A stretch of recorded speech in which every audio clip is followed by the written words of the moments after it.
泰国气象局刚刚发布了2026年厄尔尼诺高概率预警，这不仅仅是一则常规的天气预报，这场气候异常正在悄悄重塑整个东南亚的地缘经济格局，并且它会以前所未有的速度跨越马六甲海峡，直接影响到你我下个月的生活成本。表面上看，这只是一场气象灾害，但往深了看，这其实是一场针对区域粮食供应链的压力测试。作为高度依赖进口的新加坡，我们正处于这场风暴的波及范围内。今天，我们就来探讨这场米价暴涨背后的地缘博弈，看看东南亚各国的抢粮潮到底会如何掏空普通人的钱包，而新加坡又在靠什么底牌来稳住我们的饭碗。要理解这场危机的传导链条，我们必须先把目光投向东南亚大米供应的压舱石泰国。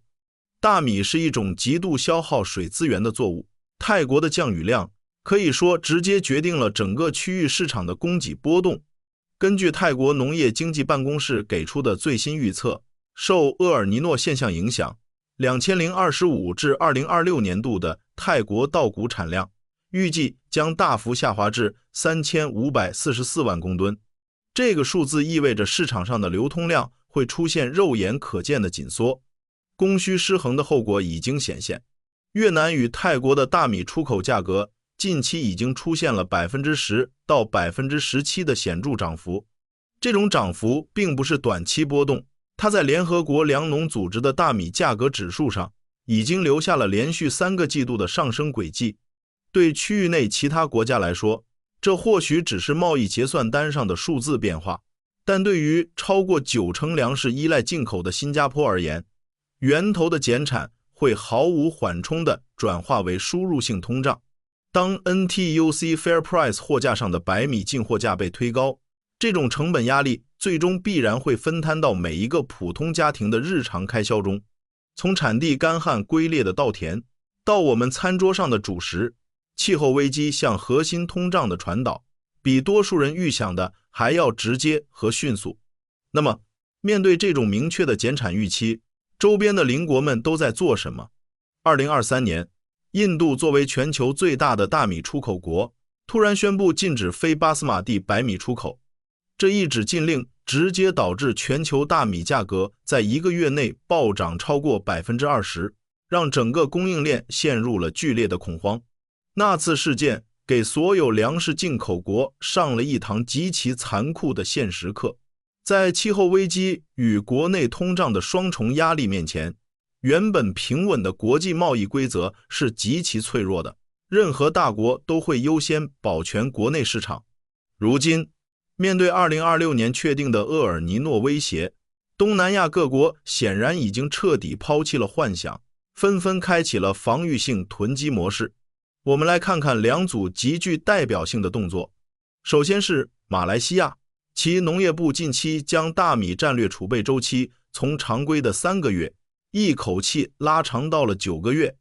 这意味着马来西亚必须在短时间内从国际市场上抽走平时3倍的货量。与此同时，作为东南亚人口大国且常年受到台风干扰的菲律宾，动作则更加激进。根据多方预测，为了稳定国内粮价，菲律宾2026年的大米进口量预计将飙升至创纪录的650万公吨。这种从过去追求资金效率的随买随用准时制供应链，向不计成本的战略囤积范式的转变，本质上是一场地缘经济中的囚徒困境。在这个博弈模型中，当只有一个国家在囤粮时，它确实能提高自身的安全垫，但当马来西亚、菲律宾甚至印尼等区域内主要消费国都在同时进行恐慌性抢购时，有限的现货供给池就会被瞬间抽干。这种行为直接加剧了市场的供需失衡，导致定价权完全倒向了泰国和越南等少数产粮国。对于处于供应链下游的国家来说，这无疑是一个极其被动的局面。在周边大国都在疯狂扫货，国际粮价易涨难跌的背景下，体量极小，几乎没有农业用地的新加坡，抗风险的底线究竟在哪里？答案首先藏在新加坡实行多年的强制性白米库存计划，也就是 RSS 中。这并不是一个简单的政府号召，而是一套具有法律约束力的务实防御机制。该制度明确要求，所有参与大米进口的商户必须在政府指定的恒温仓库内常态化保持相当于其每月进口量2倍的食物储备。如果未能达标，进口商将面临严厉的处罚，甚至吊销执照。这意味着，即使外部供应链在极端情况下瞬间断裂，新加坡本土的白米库存依然能维持全国数个月的基本运转。这套体系在应对短期冲击、平抑市场恐慌情绪方面极为有效，它是新加坡抵御区域断供的第一道防线。然而，仅靠被动防御是不够的。为了从根本上提升韧性，新加坡近年来投入巨资，全力推进30x30粮食愿景，试图通过农业科技在2030年前实现30%的营养需求本土化。我们在玉朗等工业区看到了越来越多的垂直农场、屋顶温室以及高科技农业实验室。高科技农业确实可以通过营养液和 LED 照明种出高附加值的生菜，或者利用生物反应器培养出人工肉类蛋白。但我们必须保持清醒，这些技术种不出大米。大米是一种典型的高耗水、高耗地的核心碳水化合物。垂直农场极度依赖持续的电力供应来维持运作，这在能源同样依赖进口的新加坡本身就是一个高成本的循环。新加坡极其有限的土地和水资源，从物理层面就决定了我们永远无法在主食上实现自给自足。换句话说，30x30能解决的是微量元素补充和极端危机时的生存底线，但它无法改变新加坡高度依赖区域大米贸易的根本现实。既然在本土种地这条路走不通，面对产粮国日益收紧的出口配额和不断攀升的药价，新加坡就必须寻找更高维度的破局策略。近年来，我们看到越南等产粮国正在利用手中的粮食筹码，推行日益强势的大米外交，试图通过长期供应协议来强化其在东盟内部的政治经济地位。如果新加坡仅仅把自己定位为一个被动的价格接受者，拿着外汇去现货市场和人口大国拼财力竞价，那注定会陷入被动，甚至会推高自身的通胀。新加坡真正的破局之道，在于完成一次地缘经济上的身份转换，从一个单纯的买家转型为区域粮食供应链的架构师。这意味着我们要充分利用新加坡作为亚洲金融中心和科技枢纽的系统性杠杆。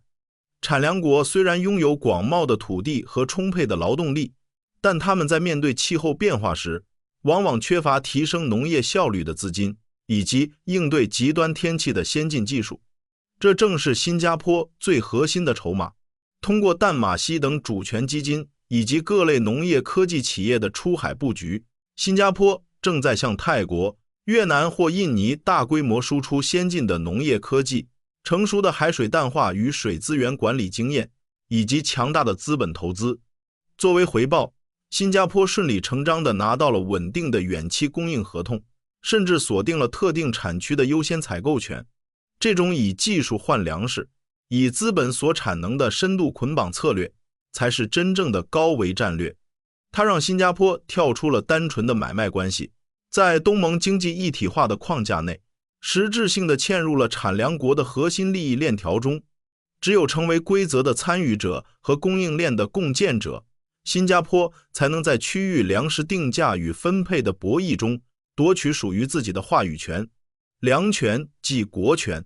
在气候风险与地缘摩擦日益加剧的今天，强大的供应链枢纽能力与资本技术输出能力，就是小国生存的终极护城河。